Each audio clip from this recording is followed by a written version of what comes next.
সুবহানাল্লাহ পড়বেন না? মাঝে মাঝে লাঠি চালানোরও দরকার আছে না নাই? সাইয়েদনা ওমরে ফারুক আমাদের জন্য অনুপ্রেরণা। He is the real super hero of Muslim উম্মাহ।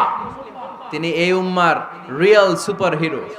এজন্য ওনার জীবনী থেকে আমরা কিছু শিক্ষা নেওয়ার চেষ্টা করব ইনশাআল্লাহ। পড়েন সাইয়েদনা ওমরে ফারুক কিভাবে ইসলাম ধর্ম গ্রহণ করলেন, কিভাবে বিশ্বনবীর প্রাণের কলিজার টুকরা হলেন, এটা দিয়ে আমরা শুরু করি। আল্লাহ তাআলা সাইয়েদনা ওমরে ফারুকের হৃদয়ের মধ্যে 3টা ধাক্কা মেরেছেন, ঈমানের ধাক্কা। আওয়াজ করে বলতে হবে কয়টা? জোরে বলেন তো কয়টা? 3টা ঈমানি ধাক্কা। এক হচ্ছে বিশ্বনবীর দোয়ার ধাক্কা। এক কি? দোয়ার ধাক্কা। 2 হচ্ছে সূরা হাক্কা দিয়ে দিয়েছেন আল্লাহ এক ধাক্কা। সুবহানাল্লাহ পড়বেন না? 3 হচ্ছে সূরাতু তাহা দিয়ে আল্লাহ দিয়েছেন আরেকটা ধাক্কা। এই 3টা ঈমানি ধাক্কা যখন সাইয়েদনা ওমর ফারুকের হৃদয়ে লাগলো, উনি পড়তে আরম্ভ করেছেন আশহাদু আল্লা ইলাহা ইল্লাল্লাহ ওয়া আশহাদু আন্না মুহাম্মাদান আবদুহু ওয়া রাসূলুহু। চিল্লায়ে পড়েন আল্লাহু আকবার। বিশ্বনবী মক্কায় বসে বসে তাহাজ্জুদের সালাত পড়ে আল্লাহর কাছে দোয়া করলেন, আল্লাহুম্মা আইজ্জাল ইসলাম বিআহাব্বির রাজুলাইনি ইলাইক। ও আল্লাহ, 2 জন লোকের নাম বলবো, 2 জনের দরকার নেই। এই 2 জনের একজনকে আপনি ইসলামের সুশীতল ছায়া তলে এনে ইসলামকে বিজয় দান করে দেন। মুহূর্তের মধ্যে দোয়াটা কবুল করে নিয়েছে কে? বিশ্বনবী বললেন, আল্লাহ 2 জনের নাম বলবো আজকের দোয়ায়। আবি জাহাল ইবনে হিশাম, হয়তো হিশামের বেটা আবু জাহেলকে আপনি ইসলামের ভিতরে নিয়ে আসেন, কিংবা ওমর ইবনুল খাত্তাব, খাত্তাবের বেটা ওমরকে আপনি ইসলামের ছায়া তলে নিয়ে আসেন। ওমরে ফারুকের জন্য দোয়াটা কবুল করে নিয়েছে কে? মক্কার যে অবস্থা, আল্লাহর হাবিব সাল্লাল্লাহু আলাইহি ওয়াসাল্লাম বুঝলেন মক্কার এই 2 জনের একজন যদি আমার সাথে না থাকে তাহলে মক্কায় দাওয়াতি কাজ চালিয়ে যাওয়া যাবে। আল্লাহরে বললেন, আল্লাহ বেশি চাই না, এই 2 জনের একজন, হয় আবু জাহেল নয় ওমর, হয় আবু জাহেল নয় ওমর। বিশ্বনবী যখন দোয়া করলেন, এই দোয়ার একটা ঈমানি ধাক্কা, নূরানি ধাক্কা সাইয়েদনা ওমরে ফারুকের হৃদয়কে স্পর্শ করে ফেলল। দোয়া ইজ লাইক এ মিসাইল। এই যে আমরা দোয়া করি, এটা মিসাইলের মতো। যুদ্ধে মিসাইল হামলা করে না? মিসাইল হামলা করার পরে এই মিসাইল লক্ষ্য বস্তুতে যে ভেদ করে, ঠিক কিনা? তেমনি দোয়ার মতো যদি আপনি দোয়া করতে পারেন, আপনি যেই জন্য দোয়া করেছেন ঠিক ওই জায়গায় যে আপনার দোয়া স্পর্শ করে। সুবহানাল্লাহ পড়বেন না? বিশ্বনবীর দোয়ার মাধ্যমে প্রথমে সাইয়েদনা ওমর ফারুকের হৃদয়ে এক ধাক্কা লাগলো। 2 নম্বরে রব্বুল আলামিন সূরাতুল হাক্কা দিয়ে ওমর ফারুকের হৃদয়ের মধ্যে দিলেন এক ধাক্কা। পড়েন আল্লাহু আকবার। কোরআনের ভেতরে সূরাতুল হাক্কা নামে একটা সূরা আছে না নাই? আল হাক্কাতু মাল হাক্কা ওয়া মা আদরাকা মাল হাক্কা। পড়েন আল্লাহু আকবার। বিশ্বনবী যখন দোয়া করলেন, ওই দোয়া যখন সাইয়েদনা ওমর ফারুকের হৃদয়ে স্পর্শ করলো, সাইয়েদনা ওমর ফারুক সব সময় বিশ্বনবীরে ফলো করতে আরম্ভ করলেন। বিশ্বনবী ডানে গেলে লুকিয়ে লুকিয়ে ওমর ফারুক ডানে যায়, বিশ্বনবী বায়ে গেলে লুকিয়ে লুকিয়ে ওমর ফারুক বায়ে যায়। বিশ্বনবী একবার মসজিদুল হারামে যে নামাজ পড়তে শুরু করলেন, ওমর ফারুক তখন বিশ্বনবীর পিছু পিছু ছদ্মবেশে পেছন থেকে যে বিশ্বনবী কিভাবে নামাজ পড়ে দেখতে শুরু করলেন। বিশ্বনবী ইন দা মিন টাইম এশার নামাজে আল হাক্কাতু মাল হাক্কা তেলাওয়াত শুরু করে দিলেন। আল হাক্কাতু মাল হাক্কা তেলাওয়াত শুরু করে দিলেন। তেলাওয়াত করতে করতে বিশ্বনবী যখন তেলাওয়াত করতেছে, ওমর ফারুক এরকম দুলতেছে আর মজা পাচ্ছে। ও মিয়া, বিশ্বনবীর কণ্ঠ বুঝি আমার মতো কণ্ঠ, আপনার মতো কণ্ঠ, আহমদ বিন ইউসুফের কণ্ঠ, আব্দুল বাসিতের কণ্ঠ না? বিশ্বনবীর গলায় যে কি সুরের ঝংকার আল্লাহ দিয়েছেন, কি সুরের লহরী আল্লাহ দিয়েছেন, একবার যে শুনতো পাগল হয়ে যেত। আল্লাহু আকবার। বিশ্বনবী সূরা হাক্কা মন্ত্রমুগ্ধ তেলাওয়াতে, মন্ত্রমুগ্ধ সুর দিয়ে, মন্ত্রমুগ্ধ কণ্ঠ দিয়ে তেলাওয়াত করতে লাগলেন। এশার সালাতে ওমর ফারুক দুলতে লাগলেন। ওমর ফারুক যত শুনেন অবাক হয়ে যায়, যত শুনেন অবাক হয়ে যায়, যতই শুনে অবাক। কিরে? কারণ তিনি আরবি ভাষা বুঝতেন। এত সুন্দর শব্দের গাঁথনি, এত প্রাঞ্জল বর্ণনা, এত সুন্দর অন্তমিল, এটা কবিতা না হয়ে পারে না। উনি মনে মনে ভাবলেন, এটা মনে হয় কবিতা। It might be poem, it could be poem. Muhammad মনে হয় কবি হয়ে গেছে, তার কাব্য প্রতিভা দিয়ে সে এটা বানিয়েছে। তা না হলে এত সুন্দর কথা এটা কবিতা না হয়ে পারে। ইন দ্য মিন টাইম বিশ্বনবী কিন্তু দেখতেছে না যে পেছনে ওমর। বিশ্বনবী তেলাওয়াত করছিলেন, ইন দ্য মিন টাইম বিশ্বনবী পড়ছিলেন ওমা হুয়া বিকাউলি শাইরিন কলিলাম মা তুমিনুন। এই আয়াতের অর্থ হলো এটা কোনো কবির কথা নয়, খুব অল্প সংখ্যক লোকই তোমরা ঈমান আনো। সুবহানাল্লাহ পড়েন। এটাকে বলে কোইন্সিডেন্ট।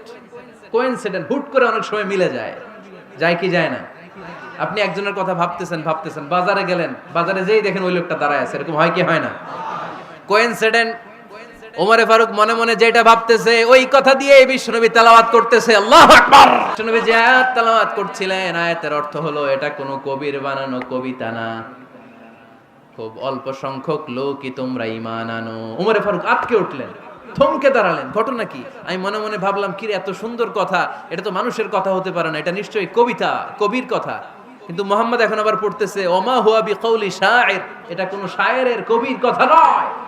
কলিলাম মা তুমিনুন, অল্পই তোমরা ঈমান আনো। তার মানে আমার মনে যা চলে মুহাম্মদ এটা টের পায়। মুহাম্মদ গণক। নাউজুবিল্লাহ পড়বেন না? মুহাম্মদ অনেক বড় মাপের একজন গণক। মানুষের হৃদয়ে কি চলে, মনে মনে কি ভাবে, মুহাম্মদ না দেখেও বলে দিতে পারে। ইন দা মিন টাইম বিশ্বনবী পরের আয়াতে পড়লেন ওয়ালা বিকাউলি কাহিনিন কলিলাম মা তাযাক্কারুন। এই আয়াতের অর্থ হলো এটা কোনো গণকের বানানো গণনা নয়, খুব অল্প সংখ্যক লোকই তোমরা উপদেশ হিসেবে এটাকে মানো। সুবহানাল্লাহ পড়েন। এবার আর ওমরে ফারুকের সহ্য হয় না, কি আজীব তামাশা। প্রথমে মনে করলাম কবিতা, মোহাম্মদ কয় কবি না, সে কবি না, এটা কবিতা না। তারপর ভাবলাম সে গণক, সে আয়াত পরে পরে বলে দিল এটা গণনা নয়, তাহলে এটা কি? এটা কি কবিতাও না, গণনাও না, তাহলে এটা কি? বিশ্বনবী তখন বললেন তানজিলুম মির রাব্বিল আলামিন। সুবহানাল্লাহ পড়েন। পরের আয়াত ছিল তানজিলুম মির রাব্বিল আলামিন।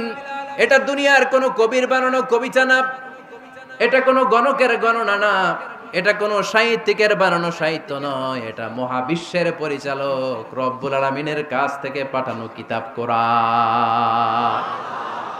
সূরা হাক্কার ধাক্কায় ওমরে ফারুক কাইত।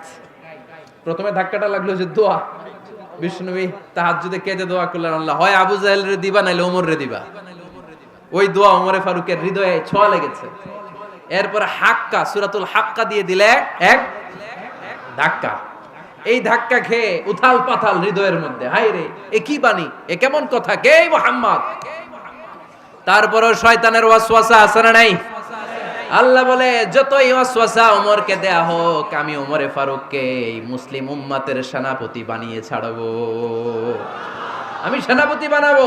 এবার 3 নাম্বার ডোজ। ডাক্তারের কাছে গেলে প্রথমে দেখবেন সিম্পল ডোজ দেয়, নরমাল ওষুধ, এটাতে কাজ না হলে ডোজ বাড়ায়, একেবারে কাজ না হলে অ্যান্টিবায়োটিক মারে, আছে না নাই?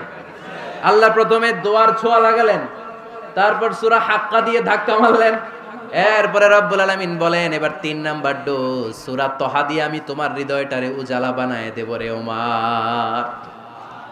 শয়তান ওদিক দিয়ে ওয়াসওয়াসা, খেলা দুই দিক থেকে চলতেছে। আল্লাহ তাআলা হেদায়েতের রাস্তায় টানছে, শয়তান জাহান্নামের দিকে টানছে। ঘোষণা দেয়া হলো মক্কায়, মুহাম্মদের মাথা কেটে এনে দিলে এত এত স্বর্ণ মুদ্রা দেয়া হবে। ওমরে ফারুক রাজি হয়ে গেলেন, নাঙ্গা তলোয়ার নিয়ে বিশ্বনবীর মাথা কাটার জন্য ছুটলেন। নাউজুবিল্লাহ পড়বেন না? বনু জাহরা গোত্রের এক লোক বলে, আইনা ইয়া ওমর, কই যাও? মুহাম্মদের মাথা কাটতে যাই। আরে মুহাম্মদের মাথা কাটতে যাও? তোমার বোন ফাতিমা বিনতে খাত্তাব আর তোমার বোন জামাই সাঈদ কদ সাবা, এরা তো ধর্ম ত্যাগ করে ফেলছে, এটা তো আমাদের ধর্ম ত্যাগ করে মুহাম্মদের ফলোয়ার হয়ে গেছে। আগে ওমর ঘর সামলাও, পরে মুহাম্মদের মাথা কাটতে যেও। ওমরে ফারুক অবাক হয়ে গেলেন, তলোয়ার নিয়ে বিশ্বনবীর দিকে না যে নিজের বাড়ির দিকে চলে গেলেন। বিশ্বনবীর আপন বোন ফাতিমা বিনতে খাত্তাব, বোন জামাই সাঈদ আর খাব্বাব রাদিয়াল্লাহু তাআলা আনহু, তিনজন মিলে সূরা তহা তেলাওয়াত করছিলেন। পড়েন সুবহানাল্লাহ। মক্কায় লুকিয়ে লুকিয়ে দাওয়াত হতো।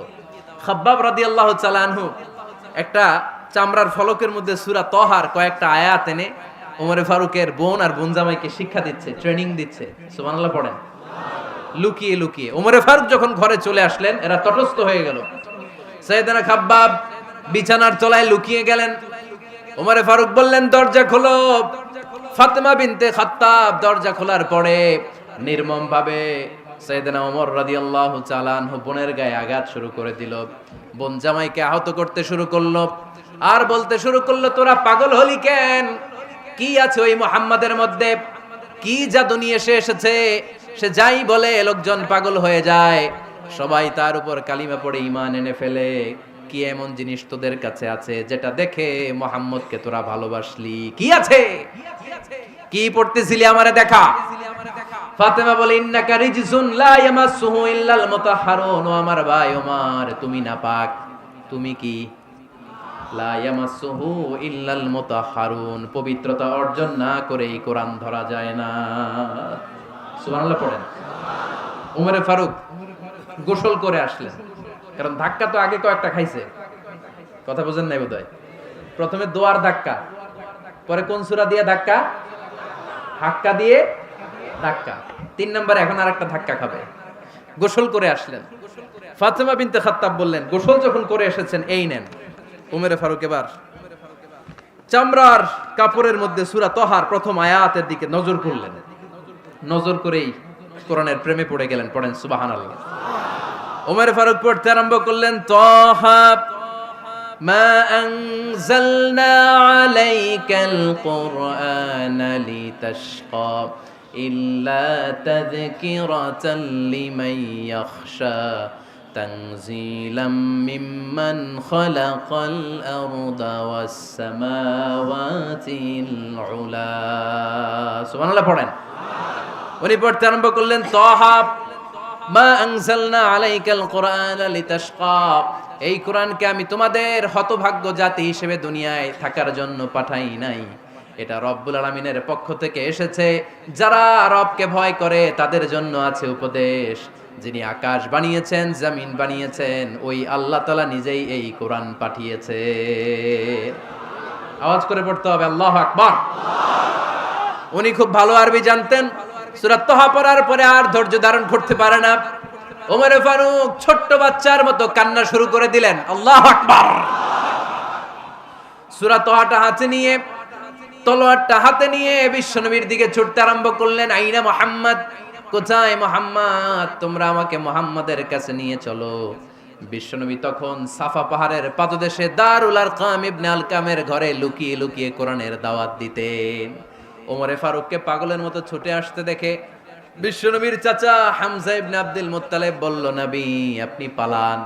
ওই যে খাত্তাবের বেটা ওমর আপনাকে অপমান করার জন্য, আক্রমণ করার জন্য তেড়ে এসেছে। সাহাবীরা বললেন, নবী আপনি পালিয়ে যান, আমরা সামাল দেব। বিশ্বনবী বললেন, না আমি পালাবো না, বরং তোমরা সরে যাও। ওমর ইবনুল খাত্তাবকে আমার দরবার পর্যন্ত আসতে দাও। আমার তো মনে হচ্ছে ওই যে তাহাজ্জুদের নামাজ শেষে চোখের পানি ছেড়ে যে আমি আল্লাহর কাছে দোয়া করেছি, আজকে আমার ওই দোয়াটা কবুল হতে শুরু করেছে।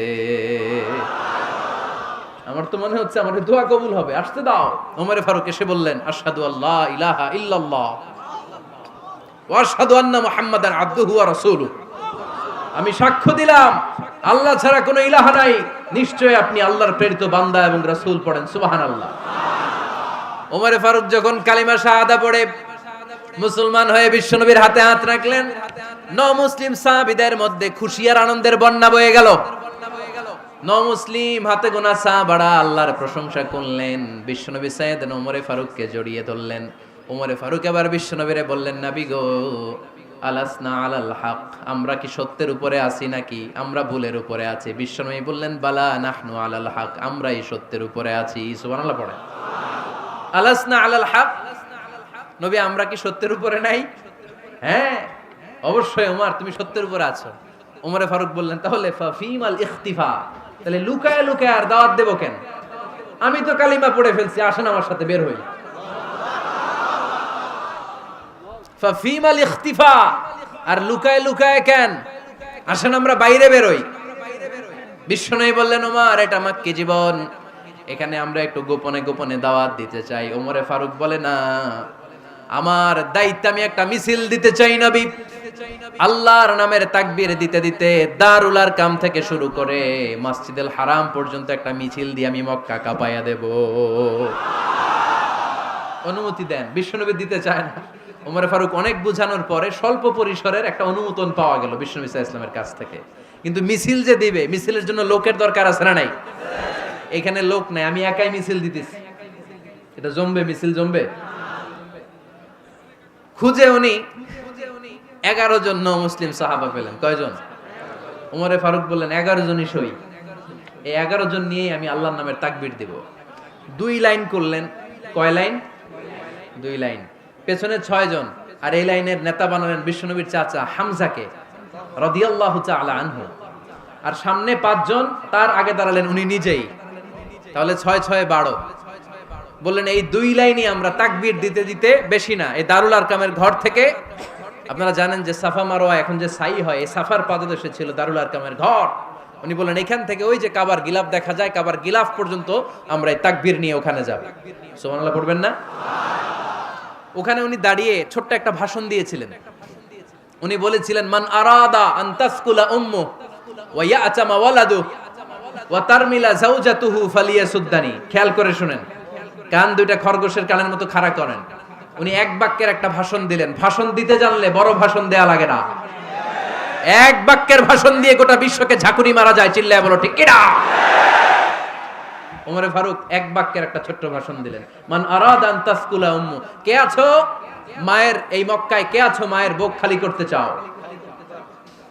ইয়া আচামা ওয়ালাদু, কে আছো বাচ্চাগুলারে, নিজের সন্তানগুলোরে ইয়াতিম বানাতে চাও? কে আছো তারমিলা যাওজাতুহু, নিজের স্ত্রীকে বিধবা বানাতে চাও? ফালিয়া সুদ্দানি, বুকের পাটা থাকলে আমি ওমর রে থামাও।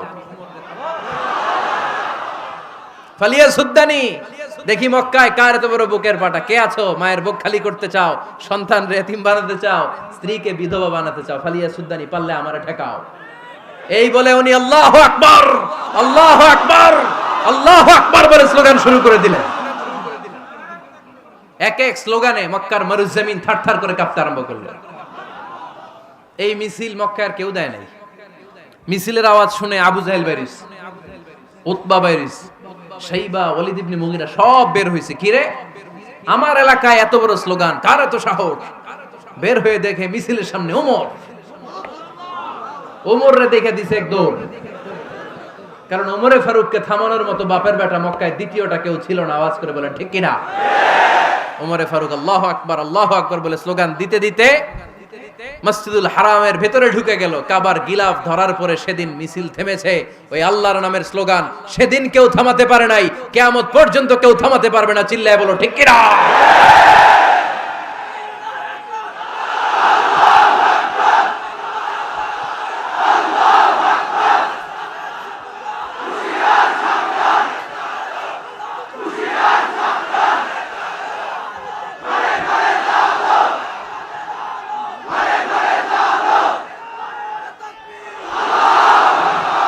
ওই রকম একটা ওমরের দরকার, আমাদের বেশি চাই না। জোরে বলেন ঠিক কিনা? দাও খোদা দাও আমায় আবার ওমর দারাজ দিল, দাও খোদা দাও আমায় আবার ওমর দারাজ দিল, দাও আলীর মতো বীর সেনানি, আলীর মতো বীর সেনানি জাগাতে নিখিল, দাও খোদা দাও আমায় আবার ওমর দারাজ দিল। সুবহানাল্লাহ পড়েন। একটা ওমর লাগবে। চিল্লায় বলেন কয়টা? ওই ওমরের অপেক্ষায় বাংলাদেশ সহ গোটা মুসলিম উম্মাহ। ঠিক কি না? একটা ওমরই যথেষ্ট। আমাদের সেন্ট্রাল লিডারশিপ নাই তো, আমাদেরকে এদিকে লাথি মারলে আমরা ওইদিকে যাই, ওদিক থেকে গুতা মারলে আমরা এদিকে যাই। আমাদের রিপ্রেজেন্টেটিভ, আমাদের প্রতিনিধিত্ব করার মতো কোনো কেন্দ্রীয় লিডারশিপ নেতৃবৃন্দ গোটা বিশ্বে নাই। ঠিক কি না? আমরা সেই ওমরে ফারুকের অপেক্ষায়, আমরা সেই ইমাম আল মাহাদির অপেক্ষায়। এই ওমরে ফারুক আমাদের মডেল। ঠিক কি না? Third in position. এই পুরা উম্মতের মধ্যে ওনার পজিশন নাম্বার 3। 1 নাম্বার পজিশন বিশ্বনবীর। কার? 2 নাম্বার পজিশন কার? আবু বকর। 3 নাম্বার পজিশন কার? ওমরে ফারুকের। বিশ্বনবী বলতেন লা নাবিয়্যা বা'দি, লা নাবিয়্যা বা'দি, আমার পরে কোনো নবী নাই। ওয়ালা রাসূলা, আমার পরে কোনো রাসূলও নাই। আমার নবীর পরে আর কোনো নবী আছে? আমার নবীর পরে আর কোনো রাসূল আছে? এই যে কাদিয়ানি যে একটা সম্প্রদায় আছে, এরা কি মুসলিম নাকি অমুসলিম? মুসলিম সম্প্রদায়ের সাথে এদের কোনো সম্পর্ক নাই। চিল্লায় বলেন ঠিক কিনা? এরা যদি মুসলমান হতে চায়, আমার নবী দ্য লাস্ট মেসেঞ্জার বিশ্বনবীকে খাতামুন নবী হিসেবে সংবাদ সম্মেলন করে গোটা বিশ্বকে জানাই দিতে হবে, তারপরে তাদেরকে আমরা মুসলিম হিসেবে স্বীকৃতি দিব। চিল্লায় বলেন ঠিক কিনা? তা না হলে তারা কোন ধর্মের এটাকে জানাই দিতে হবে। No inferiority complex, no identity crisis. Identity ক্রাইসিসে থাকা যাবে না। আপনারা কোন ধর্মের এটা জানাই দেন। আপনারা বিশ্বনবীরও শেষ নবী মানবেন না, আবার মুসলিম বলেও নিজেদেরকে ট্যাগ লাগাতে চাইবেন। সাধারণ মুসলমানরা এটা এই ধোঁকাবাজি মানে না। চিল্লায় বলেন ঠিক কিনা? আমার নবীর পরে কোনো নবী নাই, আমার রাসূলের পরে কোনো রাসূল নাই। ঠিক কিনা? আল্লাহর হাবিব বলতেন লাউ কানা বা'দি নাবিয়্যুন লাকানা উমর, তবে আমার পরে যদি নবী হওয়ার যোগ্যতা কারো থাকে, আমার ওমরের ওই যোগ্যতা আছে। সুবহানাল্লাহ পড়েন। প্রভু তুমি বলেছো রাসূল দেবে না, বলনি দেবে না ওমর, বলনি দেবে না হামজা তারি, খালিদ বিজয় সমর। প্রভু তুমি বলেছো রাসূল দেবে না, বলনি দেবে না ওমর, বলনি দেবে না হামজা তারি, খালিদ বিজয় সমর। প্রভু তুমি বলেছো রাসূল দেবে না। সুবহানাল্লাহ পড়েন। এজন্য আমরা একটা ওমর চাই। কয়টা? বেশি লাগবে? নেতার মতো নেতা কয়টা লাগে? জোরে বলেন কয়টা? Enough, that's enough. ওমরে ফারুক আওয়ার সুপার হিরো। ওনার সাথে বিশ্বনবী সাল্লাল্লাহু আলাইহি ওয়াসাল্লামের মুসাহারার সম্পর্ক ছিল। ওমরে ফারুক যে বিশ্বনবীর শ্বশুর, এটা অনেকে জানেই না। ওমরে ফারুক রাদিয়াল্লাহু তাআলা আনহু বিশ্বনবীর শ্বশুর ছিলেন। এটা আজকে নতুন শুনছেন। কে কে হাত তোলেন? দেখছেন হুজুর? সঠিক বলছি না আমি? অনেকে আমরা জানি না। মাশাআল্লাহ, জানতে লজ্জা নাই, শিখতে লজ্জা নাই। লজ্জা হচ্ছে অজ্ঞতায় আর মূর্খতায়। ঠিক কি না? আমরা শিখতে রাজি আছি। যে কথা বলে আমরা তার ছাত্র। আমার আগে হুজুর কথা বলতেছিলেন, আমরা ছিলাম ছাত্র। এখন আমি কথা বলতেছি, এখন আমরা সবাই হয়ে গেছি ছাত্র। ঠিক কি না? যিনি বলেন তিনি শিক্ষক, বাকিরা আমরা ছাত্র। ঠিক কি না? 4 খলিফার 2 খলিফা, ইসলামের 4 খলিফার 2 খলিফা বিশ্বনবীর মেয়ের জামাই, আর বাকি 2 খলিফা বিশ্বনবীর শ্বশুর। সুবহানাল্লাহ পড়েন। সাইয়েদনা আলী রাদিয়াল্লাহু তাআলা আনহু, সাইয়েদনা উসমান যুন-নূরাইন বিশ্বনবীর মেয়ের জামাই। উসমান রাদিয়াল্লাহু তাআলা আনহুর কাছে বিশ্বনবী 2 মেয়েকে বিয়ে দিয়েছিলেন। একজন মারা যাওয়ার পরে আরেকজন। বিশ্বনবী বলেছেন এরপরে আরেকটা থাকলে ওইটারও বিয়ে দিতাম। সুবহানাল্লাহ পড়বেন না? 2 জন ছিল মেয়ের জামাই আর 2 জন ছিল শ্বশুর। সাইয়েদনা আবু বকর শ্বশুর, বিশ্বনবীর স্ত্রী আম্মাজান আয়েশা রাদিয়াল্লাহু তাআলা আনহার বাবা। বিশ্বনবীর স্ত্রী আম্মাজান হাফসা রাদিয়াল্লাহু তাআলা আনহার বাবা ছিল সাইয়েদনা ওমর ফারুক। চিল্লায় পড়েন আল্লাহু আকবার। জানো তো না পজিশন না? সাইয়্যিদু কুহুলিল জান্নাহ, জান্নাতে যত নারীরা যাবে, নারীদের সর্দারিনী হবে সাইয়্যিদাতুনা ফাতেমা রাদিয়াল্লাহু তাআলা আনহা। এই ফরিদপুরের যত ইয়াং স্টারেরা তোমরা যারা জান্নাতে যাবে, তোমাদের লিডার হবে সাইয়েদনা হাসান আর হুসাইন রাদিয়াল্লাহু তাআলা আনহুমা। আর বয়স্ক মুরব্বীরা যারা জান্নাতে ঢুকবেন, আপনাদের লিডার হবে সাইয়েদনা আবু বকর আর সাইয়েদনা ওমর ফারুক রাদিয়াল্লাহু তাআলা আনহু। সুবহানাল্লাহ পড়তে পারলেন না? ওমর ফারুক এটা সাধারণ কোনো ক্যারেক্টারিস্টিক্স নয়। ওনাকে আল্লাহ তাআলা নলেজও দিয়েছেন, আবার দিনদারিও দিয়েছেন। আমার দিনী ভাইয়েরা খেয়াল রাখবেন, কোন আলেমের মধ্যে বা কোন নেতার মধ্যে যদি এই দুইটার সমন্বয় আপনি পান, যে তার জ্ঞানও আছে আবার দিনদারিও আছে, he belongs the knowledge and he belongs the তাকওয়া, সে গোটা বিশ্বকে জয় করে ফেলবে। ঠিক কি না? যার মধ্যে জ্ঞান আছে, যার মধ্যে তাকওয়া আছে, তারে কেউ থামায় রাখতে পারে?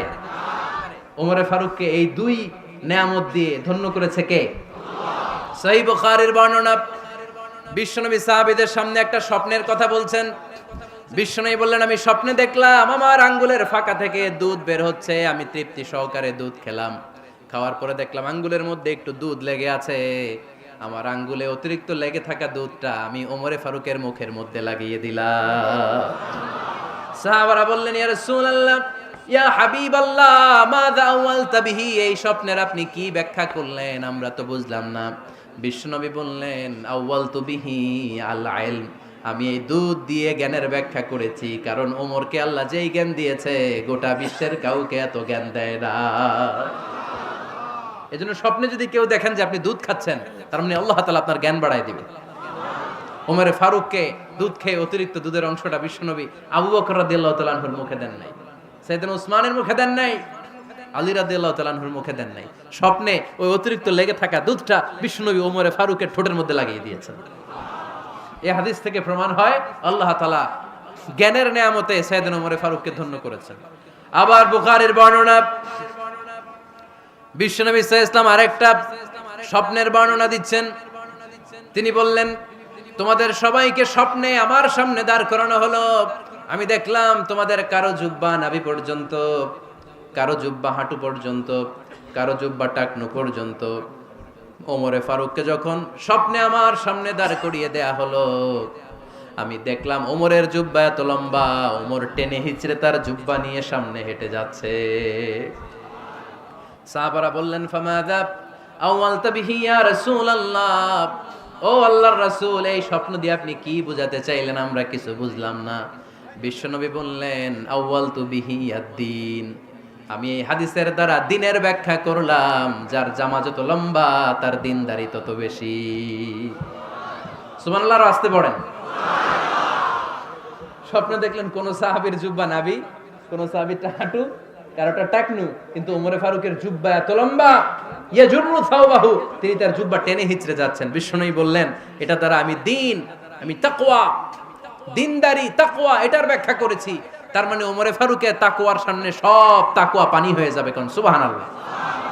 আল্লাহ তাআলা সাইয়েদনা ওমরে ফারুককে দ্বীনের জ্ঞান দিয়েছেন, তাকওয়া দিয়েছেন। যুবক ভাইরা, যাকে আল্লাহ তাআলা দ্বীনের জ্ঞান দেয়, যাকে আল্লাহ তাআলা তাকওয়ার এই গুণ দিয়ে সমৃদ্ধ করে, তার জন্য গোটা বিশ্বের সব দরজাগুলোকে ওপেন করে দেয় কে? কত বড় মুত্তাকি ছিলেন সাইয়েদনা ওমরে ফারুক। মদিনার সমাজে কয়জন মুনাফিক ছিল বিশ্বনবী ছাড়া কেউ বলতে পারতেন না। বিশ্বনবী কোন সাহাবীকে মুনাফিকদের লিস্ট দিয়ে যান নাই, একজন সাহাবী ছাড়া। দেখি কেউ বলতে পারেন কিনা ওই সাহাবীর নাম? কি নাম? হুযায়ফা ইবনুল ইয়ামান রাদিয়াল্লাহু তাআলা আনহু। ওনাকে বলা হতো সাহিবু সিররি রাসূলিল্লাহ, আল্লাহ রাসূল সাল্লাল্লাহু আলাইহি ওয়াসাল্লামের গোপন তথ্যের ধারক বাহক। সুবহানাল্লাহ পড়বেন না? বিশ্বনবী ইন্তেকালের আগে মদিনার সমাজে মোট কয়জন মুনাফিক আছে, এই তথ্য আবু বকরকে বলেন নাই, ওমর রাদিয়াল্লাহু তাআলা আনহুকে বলেন নাই, উসমান রাদিয়াল্লাহু তাআলা আনহু, আলী রাদিয়াল্লাহু তাআলা আনহু, আশারাতুল মুবাশশিরিন বিল জান্নাহ কোন সাহাবীকে বলেন নাই। শুধুমাত্র কেবলমাত্র একমাত্র হুযায়ফা ইবনুল ইয়ামান রাদিয়াল্লাহু তাআলা আনহুর কাছে মুনাফিকদের লিস্টে বিশ্বনবী দিয়ে গিয়েছেন। সুবহানাল্লাহ পড়েন। মদিনায় কারা কারা মুনাফিক কেউ জানতো না হুযায়ফা ছাড়া। কে ছাড়া? নামটা আজকে মুখস্থ করেন, যাতে অন্য কোনো ওয়াজে কেউ জিজ্ঞেস করলে বলতে পারেন। মুনাফিকদের লিস্ট যে সাহাবীর কাছে বিশ্বনবী দিয়ে গিয়েছিলেন, সাহাবীর নাম কি? নাম? নামটা কেমন লাগে? ভাল লাগে? অনেকে আমারে জিজ্ঞেস করে, হুজুর আমার ছেলে হবে আগামী মাসে, একটা নাম দেন। নাম দিয়ে দিলাম হুযায়ফা। যাদের হবে ছেলে, এলাকায় যাদের নেক্সট কয়েক মাসে ছেলে হবে, খালি হুযায়ফা চলবে। কি চলবে? ভাল লাগে? নামটা ভাল লাগে? রাইখেন, অনেক সুন্দর নাম। উনি জানতেন মুনাফিক কারা। দেখেন ওমরে ফারুকের তাকওয়ার লেভেলটা কত হাই। ওমরে ফারুক একদিন হুযায়ফা রাদিয়াল্লাহু তাআলা আনহুর কাছে গেলেন, যে বললেন, হুযায়ফা, বিশ্বনবী ইন্তেকালের আগে মুনাফিকদের নামের লিস্টটা কারো কাছে দেয় নাই, আমার জানা নাই, সাইয়েদনা আবু বকরের জানা নাই, কোন সাহাবীর জানা নাই, তুমি ছাড়া। আমি তোমার কাছে জানতে চাই, আমি ওমরের নামটা ওই মুনাফিকদের খাতায় আছে কিনা আমার একটু বলো। আমার ওমরের নামটা ওই মুনাফিকদের লিস্টিতে একটু আছে কিনা, নামটা একটু বলো। যদি থাকে আমি ভালো হয়ে যাব। আমি নেফাকি দূর করে পাক্কা মুমিন হতে চাই। আমার নাম যদি মুনাফিকের লিস্টে থাকে আমি তো শেষ। হুযায়ফা চোখের পানি ছেড়ে দিয়ে বলে, আমিরুল মুমিনিন, কেমন প্রশ্ন করলেন আপনি? আপনি বিশ্বনবীর শ্বশুর, এই উম্মতে আপনার পজিশন 3 নাম্বার। আপনারে মুনাফিকরা ভয় পায়, শয়তান আপনারে ভয় পায়। আপনি জান্নাতে সব বয়স্ক লোকদেরকে নিয়ে জান্নাতের মধ্যে আগে আগে ঢুকবেন। কেমন করে মুনাফিকদের কাতারে আপনার নাম থাকতে পারে ওমর? সুবহানাল্লাহ পড়ে। কি বিনয়ী, কি তাকওয়া। হুযায়ফাকে যে ধরতেন, হুযায়ফা একটু বলো না আমার নামটা মুনাফিকদের লিস্টিতে আছে কিনা। ওমরে ফারুকের যদি এই টেনশন থাকে যে আমি মুনাফিক হয়ে গেলাম কিনা, আমাদের এই টেনশন থাকার দরকার আছে না নাই? হ্যাঁ, যেন সব সময় আল্লাহর কাছে দোয়া করতে হবে, আল্লাহ তুমি নেফাকি থেকে আমাদেরকে বাঁচাও। আরো জোরে পড়েন আমিন। ওমরে ফারুক রাদিয়াল্লাহু তাআলা আনহু আমাদের সুপার হিরো, আমাদের সবাই বলেন আমাদের। উনি কত বড় সুপার হিরো শুনেন।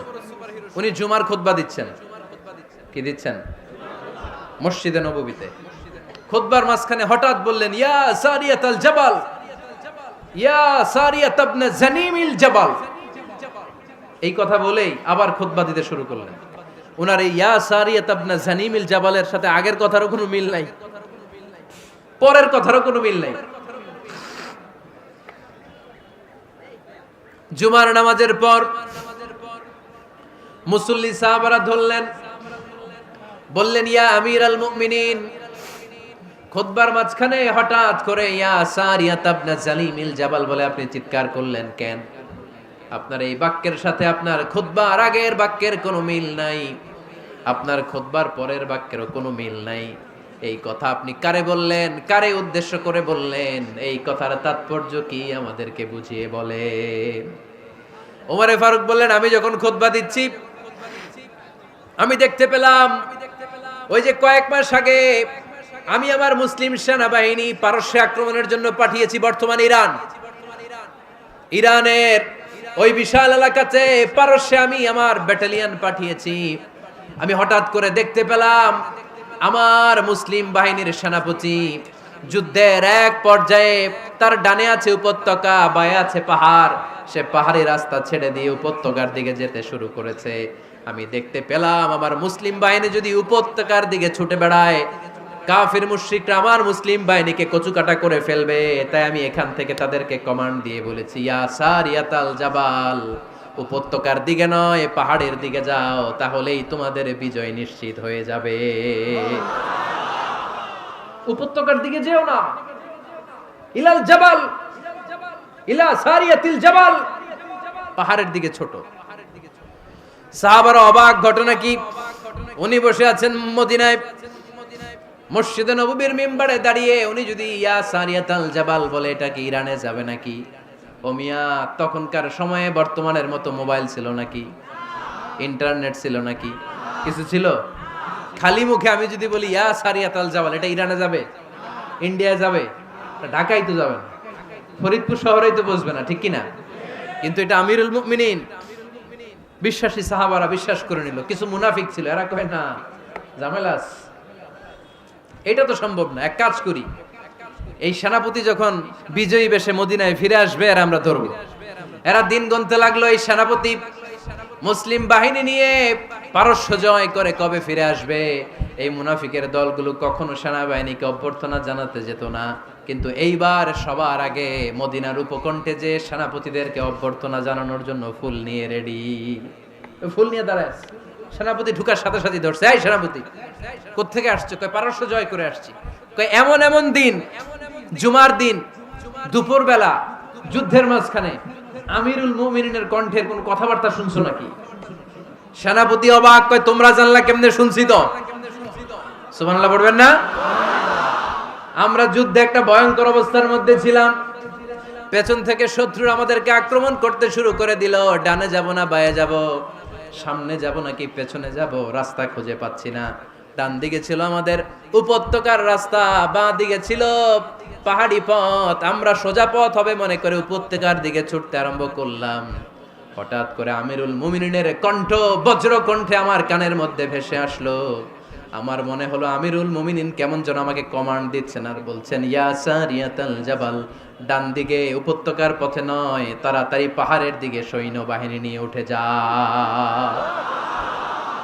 পাহাড়ের দিকে, ডানে না this is wrong track and this is the right track. ওই দিন যদি ওমরে ফারুকের ওই গাইডলাইন, আমিরুল মুমিনিনের কমান্ড যদি আমি না শুনতাম, আজকে বিজয়ের বেশে ফিরতেও পারতাম না, আমাদের চেহারাও তোমরা দেখতে পেতে না।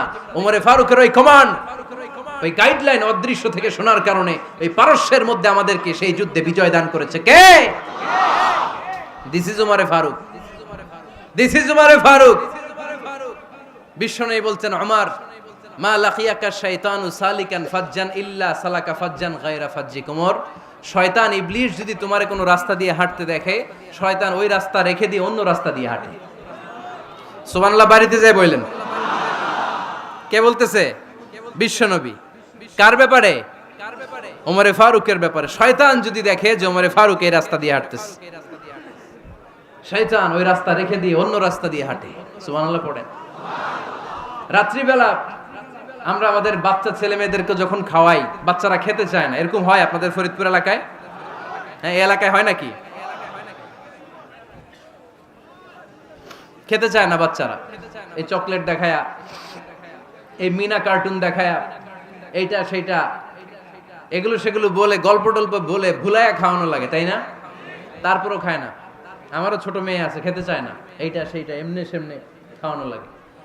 তো শেষে না পেরে মা বাবা বলতে বাধ্য হয়, ওই যে ভূত আসতেছে, ভূত, তাড়াতাড়ি তাড়াতাড়ি খাও, নাহলে যে ভূত ধরবে তোমারে। ওই যে বাঘ আসতেছে, বাঘ, তাড়াতাড়ি খাইলে নাহলে বাঘে কামড়াবে। বলি না আমরা? আপনারা কি বলেন? ভূত। আর কি বলেন? হ্যাঁ হ্যাঁ, আচ্ছা, এক এক জায়গায় এক একটা আমরা বলি, ভূত আসবে, বাঘ খাবে, ভাল্লুক খাবে, তাড়াতাড়ি খাও। মদিনাতে যখন ওমরে ফারুক আমিরুল মুমিনিন, মদিনার মায়েরাও বাচ্চাদেরকে খাওয়াতে পারতো না, ছোট্ট মেয়েদেরকে খাওয়াতে পারতো না, খাওয়া নিয়ে যন্ত্রণা করতো। বাচ্চারা যখন মদিনায় খেতে চাইতো না রাত্রি বেলায়, মদিনার মায়েরা বলতো, তাড়াতাড়ি খাও, হা হুয়া ইয়াতি উমর, হা হুয়া ইয়াতি উমর, তাড়াতাড়ি খা, নাইলে ওই যে ওমর আসতেছে, Omar. This is our super hero সাইয়েদনা ওমর ফারুক রাদিয়াল্লাহু তাআলা আনহু। শুধু শয়তানি ভয় পেত না, মুনাফিকরাও ভয় পাইতো, জমের মতো ভয়। শুধু তাই না, আমাদের আম্মাজান বিষ্ণু ইসা ইসলামের স্ত্রীরাও ওমরে ফারুককে ভয় পেতেন। সুবহানাল্লাহ কইবেন না? মাঝে মাঝে বিষ্ণু ইসা ইসলামের সাথে আম্মাজান আয়েশার ঝগড়া হতো, হতো না? আপনাদের ফ্যামিলিতে ঝগড়া হয়? হয় না? হয় না? কার কার দেখি? ওরে আল্লাহ, অনেক আল্লাহর ওলি আছে তো এই জায়গায়। ঝগড়া হয় না? কি কথা কয়, ঝগড়া হয় না বলে? বিশ্বনবীর ফ্যামিলিতে ঝগড়া হয়, আপনার ফ্যামিলিতে হয় না? মিষ্টি ঝগড়া। আর ও বিয়েই করে নাই।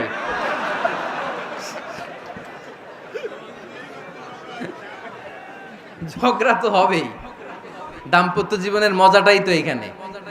কখনো ঝগড়া, কখনো আনন্দ, একটু বৃষ্টি, একটু রোদ, একটু হাসি, একটু কান্না, ভালো লাগা, ভালোবাসা শেয়ার করে নেয়া, মিলেমিশে একাকার হয়ে যাওয়া, ঠিক কিনা?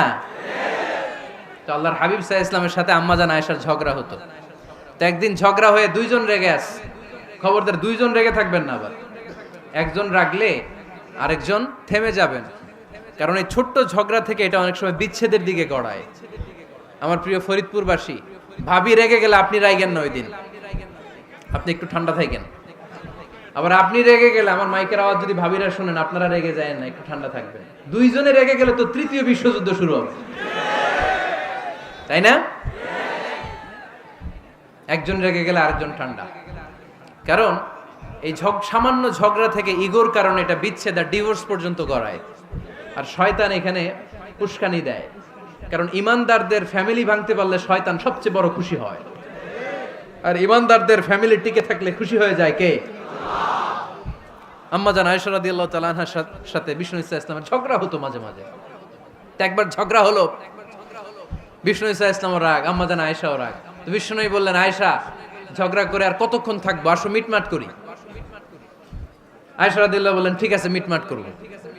তো বিষ্ণু ইসা ইসলাম বললেন, মিটমাটের জন্য কারে ডাকবো? ওমরে ডাকি। কয় না, ওমরে না, ওমরু গালিজ, ওমর অনেক রাগে, আমার ডর লাগে। কয় তাহলে তোমার আব্বারে ডাকি। কয় ডাকেন। কি খুশি! মেয়েদের মধ্যে অভ্যাসটা আছে না নাই? তাহলে তোমার আব্বারে ডাকি, ডাকেন। ডেকে নিয়ে আসা হলো। আবু বকর রাদিয়াল্লাহু তাআলা আনহু দাঁড়ালেন, আম্মা জান আয়েশা দাঁড়ালেন, বিশ্বনবীও দাঁড়ালেন। বিশ্বনবী বললেন, আয়েশা তোমার আব্বা আসছে, এবার ঘটনা খুলে বলার পালা, তুমি বলবা নাকি আমি বলবো? আম্মা জান আয়েশা বললেন, আপনি বলেন, তবে ওয়ালা তাকুল ইল্লা হাক্কান, যেটা ঘটছে ওইটাই বললেন, মিথ্যা কথা কইেন না। আবু বকর রাদিয়াল্লাহু তাআলা আনহু রেগে মেগে আগুন, কি এই কথা তুমি কেমন করে বলো? বিশ্বনবী কি মিথ্যা কথা কখনো বলবে? রেগে মেগে দিলেন মেয়ের গালে এক চড়। বানিয়ে বলতেছি না, মুসনাদ আহমদ ইবনে হাম্বলের হাদিস। বাবার হাতের থাপ্পড়কে আম্মা জান আয়েশা উল্টে বললেন। সাইয়েদনা আবু বকর রাগে গড়গড় করছেন, আবার মারার জন্য তেড়ে গেলেন। এবার বাঁচার জন্য আম্মা জান আয়েশা বিশ্বনবীর পিছনে যে আশ্রয় নিলেন, বিশ্বনবী বাঁচানোর জন্য দুই হাত মেলে দাঁড়িয়ে গেলেন। পড়েন সুবহানাল্লাহ। বিশ্বনবী যখন দুই হাত মেলে দাঁড়িয়ে গেলেন, সাইয়েদনা আবু বকর রাদিয়াল্লাহু আনহু থেমে গেলেন। সাইয়েদনা আবু বকর রাদিয়াল্লাহু তাআলা আনহু ঘর থেকে বের হয়ে বারান্দায় দাঁড়ালেন। পড়েন সুবহানাল্লাহ। এবার বিশ্বনবী আম্মা জান আয়েশার কাছে যেয়ে বলেন, ইয়া আয়েশা কাইফা রাআইতিনি আনকাসতুকি মিনার রাজুল, দেখছো কেমনে বাঁচাইলাম? আমি না থাকলে ভর্তা বানাই ফেলতো আজকে। আমি বাঁচাইছি তোমারে, আমি আমার লগে ঝগড়া করো তুমি? লজ্জায় পড়ে আম্মা জান আয়েশা খিলখিল করে হেসে দিলেন, বিশ্বনবীও হেসে দিলেন। দুইজনের হাসির মধুর আওয়াজ শুনে সাইয়েদনা আবু বকর বাইরে থেকে অবাক, কিরে এতক্ষণ না ঝড় তুফান, এখন দেখি হাসি। সালাম দিয়ে অনুমতি নিয়ে ভিতরে ঢুকলেন। ঢুকে দেখেন আম্মা জান আয়েশাও হাসে, বিশ্বনবীও হাসে। এ হাসি দেখে আবু বকর রাদিয়াল্লাহু আনহু হেসে দিলেন। আরশের উপর থেকে খুশি হয়ে গেলেন কে? এবার সাইয়েদনা আবু বকর রাদিয়াল্লাহু তাআলা আনহু বললেন, ইয়া রাসূলুল্লাহ আশরিকানি ফি সিলমিকুমা কামা আশরাকতুমানি ফি হারবিকুমা। ও নবী, যুদ্ধ লাগলে, দুইজন যুদ্ধ লাগলে মীমাংসার জন্য যেমনি আমারে ডাকেন, এরকম হাসি আর আনন্দের মুহূর্তেও আমারে একটু ডাইকেন। আশরিকানি ফি সিলমিকুমা কামা আশরাকতুমানি ফি হারবিকুমা। নবী, আপনাদের মধ্যে ঝগড়া লাগলে সন্ধি করার জন্য আমারে যেমনি ডাকেন, আপনাদের হাসি খুশি আনন্দ খুনসুটি এই মজাদার মুহূর্তগুলোতে আমারে বঞ্চিত রাখেন না, আমার একটু ডাইকেন। সুবহানাল্লাহ পড়েন। এই মুসনাদে আহমদ ইবনে হাম্বলের হাদিস শোনার উদ্দেশ্য হচ্ছে, বিশ্বনবী প্রথমে ওমর ফারুকের নাম বলেছিলেন। সাইয়েদনা আয়েশা বলে, না আমি ডরাই। হাইবাত, দিস ইজ কল্ড হাইবাত ওমর। একবার বিশ্বনবীর সব বিবিরা ধরলেন, ও নবী আমাদেরকে এটা দেন, ওইটা দেন, ঘরে এটা নাই, ওইটা নাই, ওইটা নাই। বিশ্বনবীকে, আমার কাছে কিচ্ছু নাই, যদি এমনি আমার বউ হয়ে থাকতে চাও থাকো, তাহলে তা না হলে যা লাগবে কিনে দেব, সাথে সাথে তালাকও দিয়ে দিব। কিছু দিতে পারবো না, আমার নাই তো, সামর্থ্য নাই। কিন্তু বিবিরাও ছাড়ে না, এটা দেন ওইটা দেন। বিশ্বনবী রহমতের নবী, বিবিদেরকে বুঝাতেও পারেন না, বিবিরা আবদার করতেছে, নবী এটা লাগবে ওইটা লাগবে। ইন দ্য মিন টাইম বিশ্বনবী একজনের সালাম শুনতে পেলেন। কে যেন দরজায় দাঁড়িয়ে বলতেছে, আসসালামু আলাইকুম। বিশ্বনবী দরজার দিকে তাকালেন, তাকিয়ে বললেন, ওয়া আলাইকুমুস সালাম। আর বুঝতে পারলেন এটা আমার ওমরের সালাম। সালাম দেওয়ার পরে বিবিদের দিকে তাকায় দেখে একজন বিবিও নাই, সব অন্দরমহলের ভিতরে দৌড়। সুবহানাল্লাহ পড়তে পারলেন না? This is our super hero Omar. এরকম ওমর একটা লাগবে, চিল্লায় বলেন কয়টা? একটা ওমর গোটা বিশ্বকে সোজা করে দিবে। একটা ওমর সবল আর দুর্বলের সব পার্থক্য দূর করে দিবে। মাজলুমের উপর জালিমের অত্যাচারের অবসান ঘটায় দিবে। গোটা বিশ্বটাকে সাম্য, মৈত্রী, ভালোবাসার ইনসাফ দিয়ে পরিপূর্ণ করে দিবে। সেই ওমরের অপেক্ষায় আমরা। নিজের ছেলেকে 80টা বেত মেরেছেন। কয়টা? 80টা বেত মেরেছে। এই ব্যাপারে অনেকগুলো বর্ণনা পাওয়া যায়। সবচেয়ে সহিহ বর্ণনা হচ্ছে মুয়াত্তা ইমাম মালিকের বর্ণনা। ওমরে ফারুক রাদিয়াল্লাহু তাআলা আনহুর ছেলে আব্দুর রহমান মারুফুন বিআবি শাহমা ছিলেন মিশরে। ওখানে নাবিজ খেয়েছিলেন। নাবিজ হচ্ছে আরব দেশের লোকেরা দুধের মধ্যে শক্ত খুরমা রাত্রেবেলা ঢেলে দিত। ঢেলে দিলে সারা রাত ওই খুরমার রসটা দুধের সাথে মিশে দুধটা লাল হয়ে যেত। এটারে সকালবেলা খেত, খুব সুস্বাদু। এটাকে বলে নাবিজ। কিন্তু এটা রাতে ভিজাইলে সকালেই খাইতে হয়, রেখে দিলে আবার একটু সমস্যা হয়। এটা অনেকটা তারির মতো হয়ে যায়, মাতলামি চলে আসে। তো ওমরে ফারুকের ছেলে নাবিজ খেয়েছেন, মদ খাননি, নাবিজ। কিন্তু নাবিজ খাওয়াতে সাকরান চলে এসেছে। সাকরান চলে আসাতে এটা যখন প্রমাণিত হয়েছে, আমর ইবনে আস রাদিয়াল্লাহু তাআলা আনহু নাকি 80 বেত মেরেছেন মিশরে। কয় বেত? নিয়ম হচ্ছে সবার সামনে, কিন্তু সবার সামনে না মেরে একটু গোপনে মেরেছে। এই তথ্য যখন ওমরে ফারুকের কাছে এসেছে, উনি বললেন, না, মারতে হবে সবার সামনে, আলাদা মারলা কেন? ও মদিনায় ফিরে আসলে আমি আবার 80টা মারব। মদিনায় ফিরে আসার পরে সাইয়েদনা ওমরে ফারুক ওই আগের 80টারে আর ধরেন নাই, নিজ হাতে আবার 80টা বেত মেরেছেন। এই বেত মারার 1 মাস পরে এই আবু শাহমা ইন্তেকাল করেছে। অনেক ঐতিহাসিক বলে এই বেতের আঘাতে মরেছে, কেউ কেউ বলেছে নিজের রোগের কারণে মরেছে। কিন্তু দিস ইজ দ্য ইনসাফ সিস্টেম অফ ওমর। নিজের ছেলে বলে ছেড়ে দেয় নাই। এখন নিজের ছেলে হইলে 7 খুন মাফ, নেতার ছেলে হইলে 10 খুন মাফ, এলাকার মোড়লের ছেলে হইলে 10 খুন মাফ। নো পার্সিয়ালিটি ইন ইসলাম। ইসলামে পার্সিয়ালিটি নাই। আপনি নেতার ছেলে হন, আপনি বিজনেস ম্যাগনেটের ছেলে হন, আপনি যেই হন না কেন, ইসলামের দৃষ্টিতে সবাই সমান। চিল্লায় বলেন ঠিক কি না? বানু মখজুমিয়া গোত্রের এক নারী চুরিতে ধরা পড়ল। সাহাবারা বললেন, নবী মদিনার সবচেয়ে ভেরি প্রেস্টিজিয়াস এন্ড ডিগনিফাইড ফ্যামিলির মেয়ে, আপনি হাত কাটেন না, কারণ ইসলামের নিয়ম চুরি করলে কি কেটে দাও। বিশ্বনবী বললেন, বলো কি? হাত না কাটার জন্য তোমরা আমাকে রেকমেন্ড করছো? এটা আল্লাহর আইন। পৃথিবীর কেউ রেকমেন্ড করলো শোনার ক্ষমতা আমার নাই, কারণ আইনটা দিয়েছে কে? লাউ কানাত ফাতিমাতু বিনতি মুহাম্মাদিন সারাকাত লাকাতা মুহাম্মাদুন ইয়াদাহা। আরে বনু মাকসুমিয়া মেয়ে তো দূরের কথা, আমার কলিজার টুকরা ফাতেমাও যদি আজ চুরিতে ধরা পড়তো, তার হাত কেটে দিতে আমি 1 মিনিটও দেরি করতাম না। দিস ইজ ইসলাম। এই হচ্ছে ওমরে ফারুকের মানাকিব। এরকম ওমরে ফারুক কয়টা লাগবে? আওয়াজ করে বলতে হবে, কয়টা লাগবে? একটা লাগবে। এই সাইয়েদনা ওমরে ফারুক মদিনার প্রথম চিফ জাস্টিস ছিলেন। সর্বপ্রথম উনার পরামর্শে সাইয়েদনা আবু বকর রাদিয়াল্লাহু তাআলা আনহু কোরআনকে সংকলন করেছেন। আমরা এই যে কোরআন পড়ি 30 পারা, এমদাদিয়া লাইব্রেরির 114টা সূরা, কত সুন্দর সন্নিবেশ করা হয়েছে, এখানে সাজানো হয়েছে। আল্লাহর হাবিব সাল্লাল্লাহু আলাইহি ওয়াসাল্লামের সময় কি এরকম কোরআন ছিল নাকি? ছিল না। খেজুর পাতার মধ্যে, গাছের বাকলের মধ্যে, ওটের বড় হাড্ডির মধ্যে আর পাথরের মধ্যে খোদাই করা কোরআন ছিল। সাইয়েদনা আবু বকরের সময় রাদিয়াল্লাহু তাআলা আনহুর সময় যুদ্ধ হলো, 70 জন হাফেজ সাহাবী ইন্তেকাল করলেন। সাইয়েদনা আবু বকর রাদিয়াল্লাহু তাআলা আনহুকে ডেকে ওমরে ফারুক বললেন, ও আবু বকর, এইভাবে হাফেজে কোরআন সাহাবীরা যদি দুনিয়া থেকে বিদায় হয়ে যায়, আল্লাহর কোরআনও তো বিদায় হয়ে যাবে। আমার পরামর্শ হলো আপনি সব বয়োজ্যেষ্ঠ সাহাবীদেরকে একসাথে করে কোরআনের সব কাগজগুলোকে একসাথে করে একটা নির্ধারিত কপির মধ্যে কোরআনকে সংকলন করে ফেলেন। সাইয়েদনা আবু বকর বললেন, যেটা আমার নবী করেন এটা আমি কেমনে করি? কিন্তু ওমরে ফারুক নাছোড়বান্দা বলে না, এটা করলে কোনো খারাপ হবে না, ভালোই হবে। মুসলিম উম্মার জন্য এক জায়গায় কোরআন সন্নিবেশিত থাকবে, আপনি করেন। সাইয়েদনা আবু বকর রাজি হয় না, ওমরে ফারুকও ছাড়ে না। ওমরে ফারুক বলতে বলতে বলতে বলতে এমন ভাবে সাইয়েদনা আবু বকর রাদিয়াল্লাহু তাআলা আনহুকে ধরলেন, সব শেষে সাইয়েদনা আবু বকর ওমরে ফারুকের কথায় কোরআন সংকলনে রাজি হয়ে গেলেন। পড়েন সুবহানাল্লাহ। উনি বললেন, ওমর যখন আমাকে বারবার বুঝাতে লাগলো, আল্লাহ তাআলা আমার হৃদয়টা ওমরের কথা শোনার জন্য খুলে দিলেন। আল্লাহ তাআলা কেমন যেন আমাকে ইলহাম করলেন, আবু বকর করো, এই কাজের মধ্য দিয়ে আমি আমার কোরআনকে গোটা বিশ্বে জীবিত রেখে দেব। This is Omar. এই যে আমরা হিজরি সনের যে আমরা গণনা করি, এই হিজরি সনের প্রবর্তক হচ্ছে সাইয়েদনা ওমরে ফারুক। সুবহানাল্লাহ নাই? আপনাদের মনোযোগ আছে না গেছে? কই ঘুমায় গেলেন মনে হয়? তাকবীর দেন তো একজন আওয়াজ করে।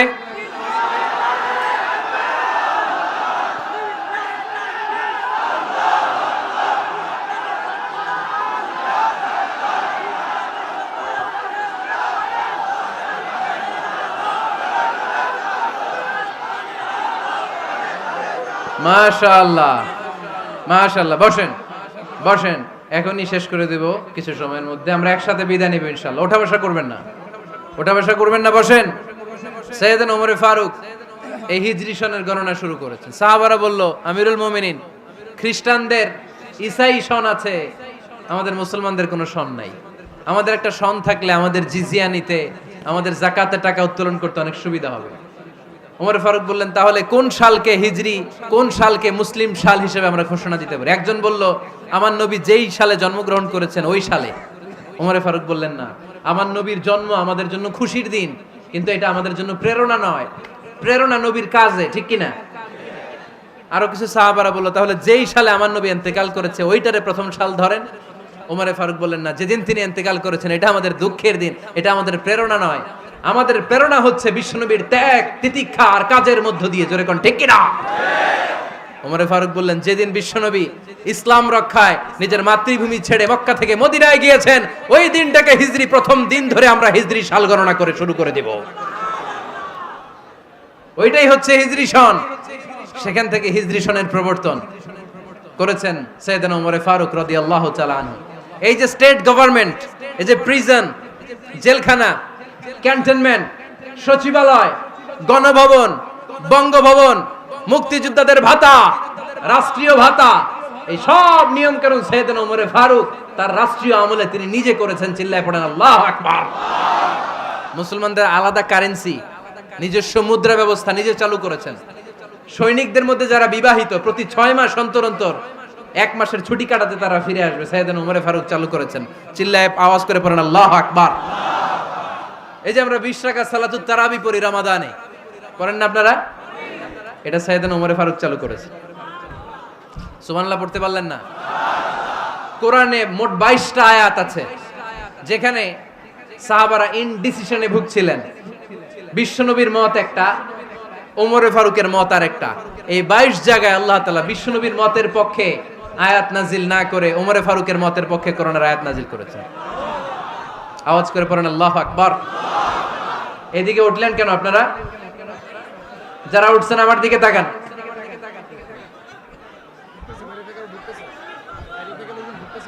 কিছু ভিতরে ঢুকতেছে, কিছু বাইরেতেছে না?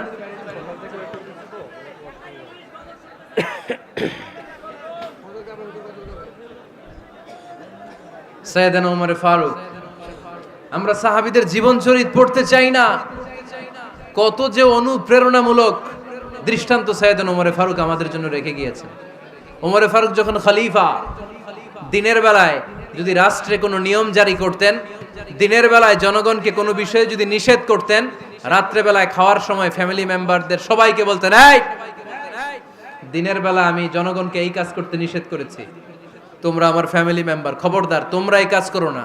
জনগণ করলে যতটুকু শাস্তি, তোরা করলে পাবি ডবল শাস্তি। সুবহানাল্লাহ কইবেন না? আমাদের নেতারা ওই বাড়ির বিচার করে, ওই বাড়ির মাইয়ার বিচার, ওই বাড়ির পোলার বিচার। নিজের পোলা গাঞ্জা টানে, আছে না নাই?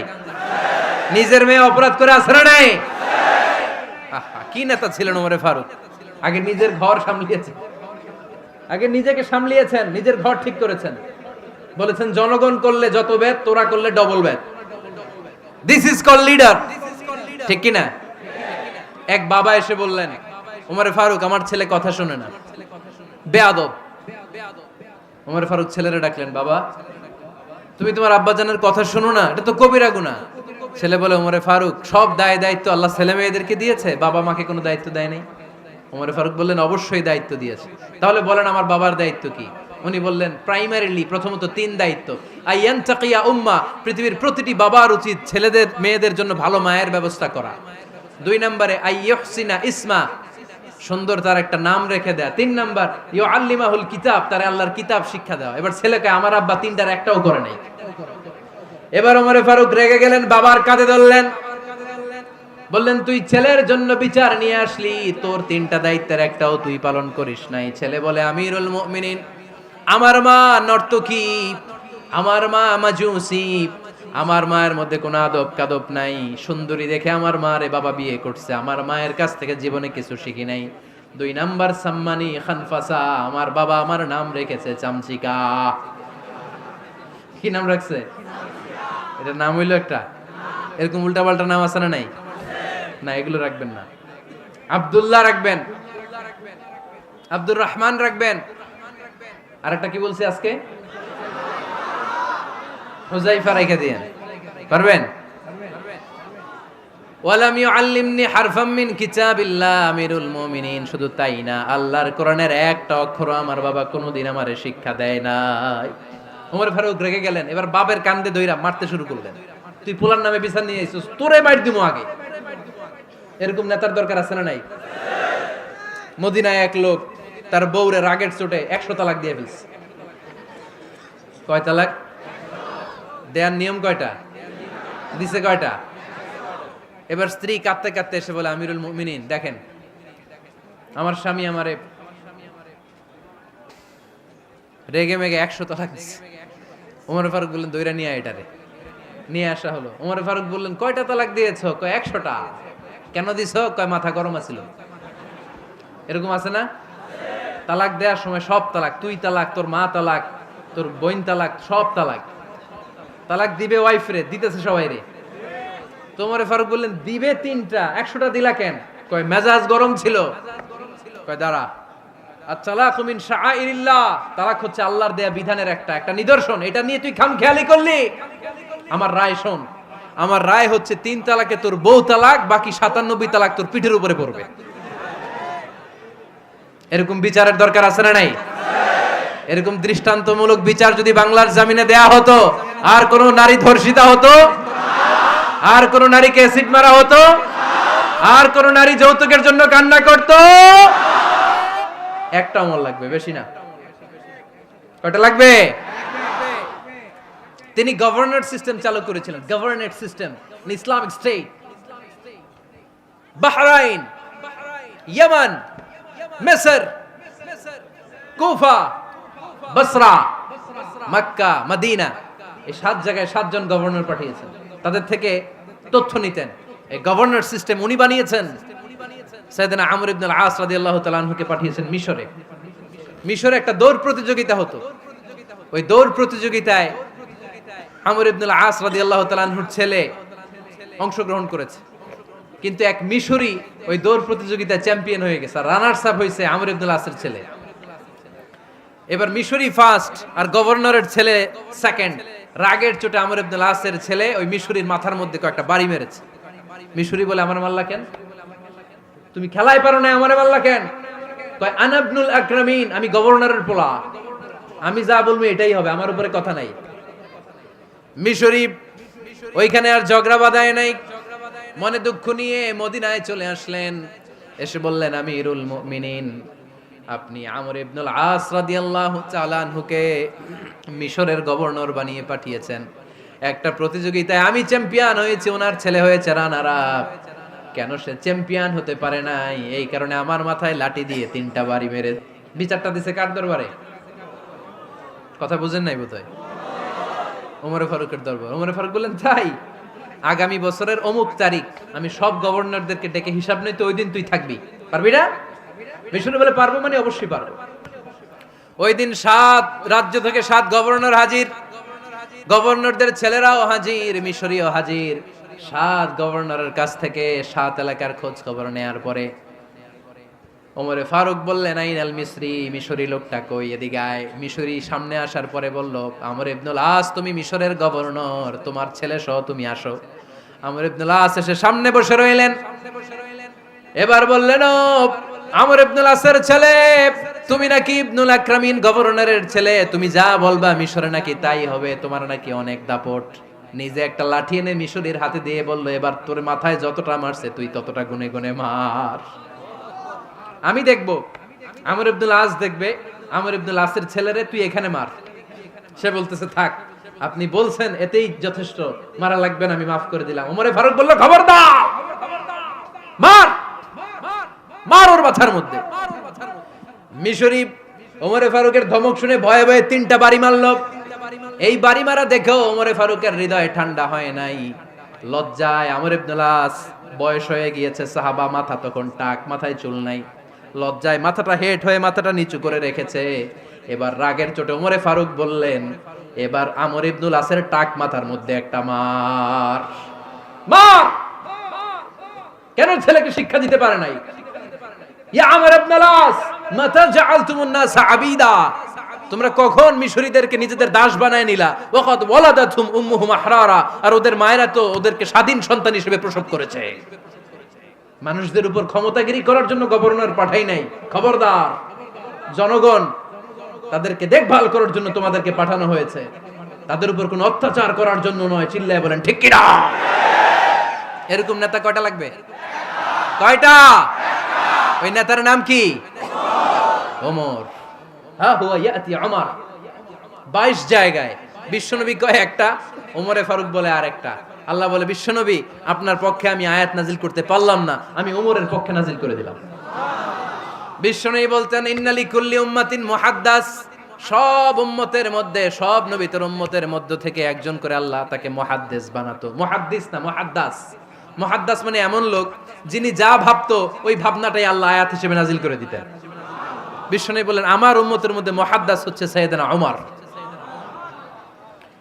মদিনার সবচেয়ে বড় মুনাফিকের নাম আব্দুল্লাহ ইবনে উবাই ইবনে সালুল।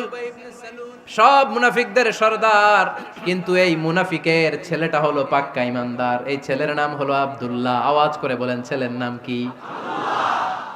আব্দুল্লাহ ইবনে উবাই ইবনে সালুল। মুনাফিক সরদার যখন ইন্তেকাল করলো, সাইয়েদনা আব্দুল্লাহ রাদিয়াল্লাহু তাআলা আনহু বিশ্বনবীর কাছে এসে চোখের পানি ছেড়ে ডেকে বলে, নবী আপনিও জানেন আমিও জানি, মদিনার সবাই জানে আমার আব্বা মুনাফিকদের সরদার, কিন্তু আমার মন তো মানে না, আমার তো পিতা, আমার তো বাবা লাগে, আমার তো মন মানে না।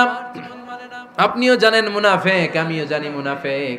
নবী আপনার দরবারে কিছু আমি চাই না, আপনার গায়ের একটা জামা দেন, আপনার জামাটা পরিয়ে আমার বাবারে দাফন দিব। এর উসিলায় যদি আমার আব্বারে আল্লাহ মাফ করে দেয়, দয়ার নবী মায়ের নবী জামা খুলে দিয়ে দিলেন। পড়েন সুবহানাল্লাহ। আব্দুল্লাহ রাদিয়াল্লাহু তাআলা আবার আবদার চললেন, নবী জানি আমার বাবা মুনাফিক, কিন্তু আমার তো বাবা, আপনার দরবারে ফরিয়াদ, আপনি নিজে যে আমার বাবার জানাজার নামাজের ইমামতি করবেন। দয়ার নবী মায়ার নবী জানাজার নামাজে যেতে চাইলেন। ওমরে ফারুক বললেন, নবী না, খবরদার আপনি উবাই ইবনে সালুলের জানাজায় যাবেন না। বিশ্বনবী জোর করে যেতে চাইলেন। সাইয়েদনা ওমরে ফারুক বিশ্বনবীর জামা পেছন থেকে টেনে ধরলেন। আল্লাহু আকবার। টেনে ধরলেন, যাবেন না আপনি। ওমরে ফারুকের হাত থেকে হ্যাচকা টান মেরে জুব্বা টান দিয়ে বিশ্বনবী জানাজায় চলে গেলেন। রব্বুল আলামিন আয়াত নাজিল করলেন, ইস্তাগফির লাহুম আও লা তাস্তাগফির লাহুম ওয়া ইন তাস্তাগফির লাহুম ৭০ মাররাতান ফালান ইয়াগফিরাল্লাহু লাহুম। নবী গো, একবার নয়, দুইবার নয়, ৭০ বারও যদি এই মুনাফিকের জন্য আপনি ক্ষমা চান, তার জন্য ক্ষমা নাই, তার জন্য আছে জাহান্নাম। ওয়ালা তাকুম, আপনি যাবেন না আলা কবরি, কখনো তাদের জানাজায় যাবেন না। এই যে একটা ভুল করে ফেলছেন, এটা এইবারই শেষ, এরপরে আর যাবেন না। সাইয়েদনা ওমর ফারুকের পক্ষে আল্লাহ তাআলা কোনটা আয়াত নাজিল করে দিলেন। চিল্লায় পড়েন আল্লাহু আকবার। এভাবে 22টা জায়গায় ওমর ফারুক যা বলেছে, এটা নিয়ে একটা আলাদা আলোচনা হইতে হবে। আলাদা একটা আলোচনা লাগবে যে 22টা আয়াতে আল্লাহ তাআলা বিশ্বনবীর পক্ষে কোরআনের আয়াত নাজিল না করে সাইয়েদনা ওমর ফারুকের পক্ষে আয়াত নাজিল করেছেন। চিল্লায় পড়েন সুবহানাল্লাহ। ওই ওমর ফারুককে আমাদের মডেল বানানোর দরকার আছে না নাই? ওই ওমর ফারুকের জীবনী আমাদের ছেলে মেয়েদেরকে পড়ানোর দরকার আছে না নাই? আমাদের ভবিষ্যৎ প্রজন্ম এগুলো জানে না। ওরা সালমান খান দেখে বড় হয়, ওরা শাহরুখ খান দেখে বড় হয়, ওরা ঋত্বিক রোশনকে দেখে বড় হয়। ওরা মনে করে যে এরাই বড় সুপার হিরো। আমাদের যে কত বড় সুপার হিরো আছে এরা জানেই না। নতুন প্রজন্মের কর্ণকোহরে সাইয়েদনা ওমর ফারুকের ইতিহাস পৌঁছে দেওয়ার দরকার আছে না নাই? ওমর ফারুকের ইন্তেকালের ঘটনাটা বলেই আমরা মুনাজাতের দিকে যাব। শুনবেন? শুনতে চান? উনি স্বপ্নে দেখলেন একটা লাল মোরগ ওনাকে 3টা ঠোকর মেরেছে। কয়টা? উনি জুমার নামাজে, জিলহজ মাসের শেষ সপ্তাহে জুমার নামাজে বললেন যে একটা লাল মোরগ 3টা ঠোকর মেরেছে। মুগীরা ইবনে শুবা রাদিয়াল্লাহু তাআলা আনহুর দাস আবু লুলু আল মাজুসি, এই লোকটা খঞ্জর বানাতে পারতো। মুগীরা রাদিয়াল্লাহু তাআলা আনহুর দাস। মুগীরা প্রতিদিন 4 দিরহাম করে চার্জ করত, যেহেতু দাস। সে এসে বিচার দিল, আমিরুল মুমিনিন, মুগীরা আমার থেকে বেশি টাকা চায়, জুলুম করে।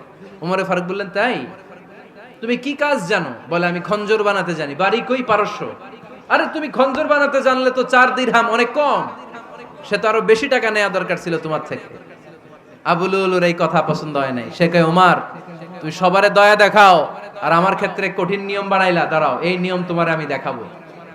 এই রাগে সে বাড়িতে যে একটা খঞ্জর বানালো। কি বানালো? খঞ্জর চিনেন? ছোট্ট ছুরি। কিছুদিন আগে ওমানের সুলতান কাবুস ইন্তেকাল করেছে, জানেন আপনারা? ওনার এই কোমরের মধ্যে খঞ্জর থাকতো, ছবিতে দেখছেন? আরব শায়েখ যারা সুলতান আমির, কোমরে কি থাকে? ছোরা থাকে, খঞ্জর। সে বাসায় যে একটা খঞ্জর বানালো, যেই খঞ্জরের 2 মাথা, লাহু রাসান ওয়া মাকবাদাতুহু ফি ওয়াসাতি, আর ধরার হ্যান্ডেলটা মাঝখানে, এদিকেও ছুরি এদিকেও ছুরি, যাতে এইভাবে মারা যায়। সে ধার দিতে লাগলো আর বলল, ওমর দাঁড়াও তোমারে আমি দেখাবো। ওমর ফারুক মসজিদে নববীর ইমাম, ফজরের নামাজের সময় এ আবু লুলু আল মাজুসি বুরনুস পরে, চাদর পরে, লুকিয়ে লুকিয়ে, সে অগ্নি উপাসক, মুমিন নয়, ওমর ফারুককে অ্যাটাক করার জন্য গেলেন মসজিদে নববীতে। ওয়াকানু ইউসাল্লুনা বিগালাস, তখন ওনারা অন্ধকারে নামাজ পড়তো। নামাজের সময় যখন হলো, লুকিয়ে লুকিয়ে প্রথম কাতারে ওমর ফারুকের পিছনে মুয়াজ্জিনের পাশেই দাঁড়ালেন, হাতে খঞ্জর, একামত হলো। ওমর ফারুক সালাত শুরু করলেন, ফজরের সালাত, আল্লাহু আকবার। নামাজ শুরু করলেন, সূরা ফাতিহা বললেন। আরেকটা সূরা যখন পড়তে যাবেন, in the meantime Abu Lulu এই খঞ্জর নিয়ে ওমর ফারুকের বুকের মধ্যে 3টা স্টেবিং করলেন। একটা মারলেন নাভির নিচে, মারার সাথে সাথে পাকস্থলী কেটে গেল। আরেকটা মারলেন পাজরে, পাজর ছিঁড়ে গেল। 3টা মারার পরে ওমর ফারুক বললেন, কাতালানি আল কালব, এক কুকুর আমাকে মেরে ফেলেছে। পেছন থেকে এক সাহাবীকে টান মেরে সামনের দিকে নিয়ে গেলেন, তুমি নামাজের ইমামতি করাও। আর ওমর ফারুককে বাকিরা ধরাধরি করে পেছনে নিতে আরম্ভ করলেন। আর এই আত্মাই আক্রমণ যে করেছে, সে কাতারের মাঝখান দিয়ে যেতে আরম্ভ করলো আর 2 দিকে ছুরি মারতে আরম্ভ করলো। 13 জন সাহাবীর গায়ে ছুরি মেরেছে, 7 জন সাহাবা স্পট ডেথ, জায়গায় মৃত্যু। এই ভয়ঙ্কর অবস্থা দেখে এক সাহাবী বুরনুস, এক ধরনের জুব্বা আছে মাথাওয়ালা, অনেকে জ্যাকেট পরছেন না এরকম মাথাওয়ালা, লম্বা জুব্বা আছে, আরবরা শীতে পরে মাথাওয়ালা, এই মাথাওয়ালা জুব্বা বের করে এক সাহাবী জালের মতো তার দিকে উড়ায় মারলো।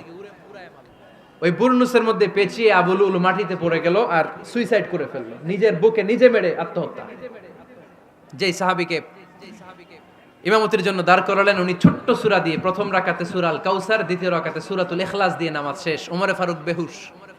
ওমর ফারুক কি? হ্যাঁ, বেহুশ। সবাই কান্নাকাটি করতেছে, সবাই দেখতে গেলেন, এখন হুঁশ ফিরে না। মুখের মধ্যে, মুখ খুলে রাষ্ট্রের চিকিৎসক মুখের মধ্যে দুধ দিলেন, ওই নাভি দিয়ে দুধ বের হয়ে যায়, পাকস্থলী কেটে ওখান দিয়ে দুধ বের হয়ে যাচ্ছে। তারা বললো ওনারে বাঁচানো সম্ভব না, দেখেন হুঁশ ফিরে কিনা।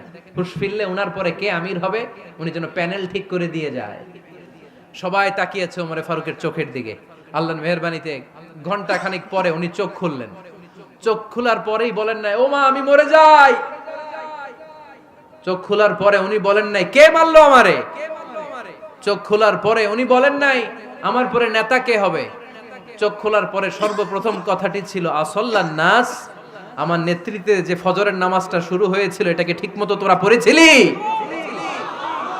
আমার নেতৃত্বে যে ফজরের জামাত শুরু হয়েছিল, সেটা ঠিকঠাক মতো সমাপ্ত হয়েছিল কিনা আগে বল।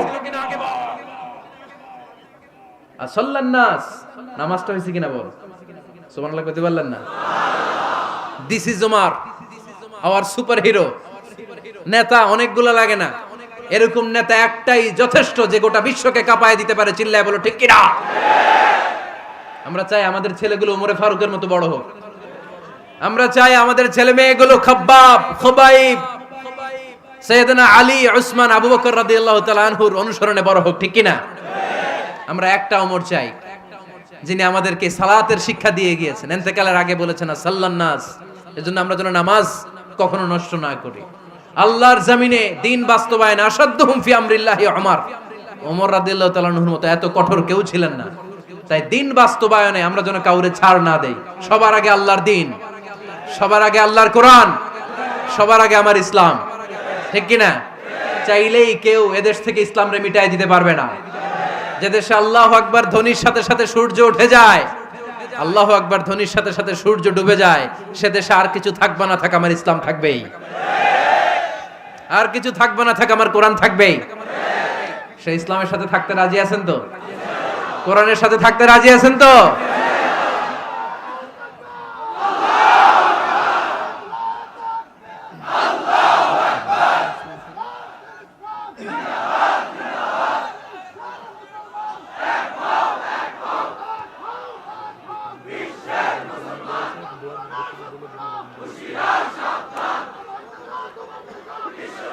আল্লাহ আমাদের সবাইকে কবুল আর মঞ্জুর করে নেক। আমরা পড়ি আমিন।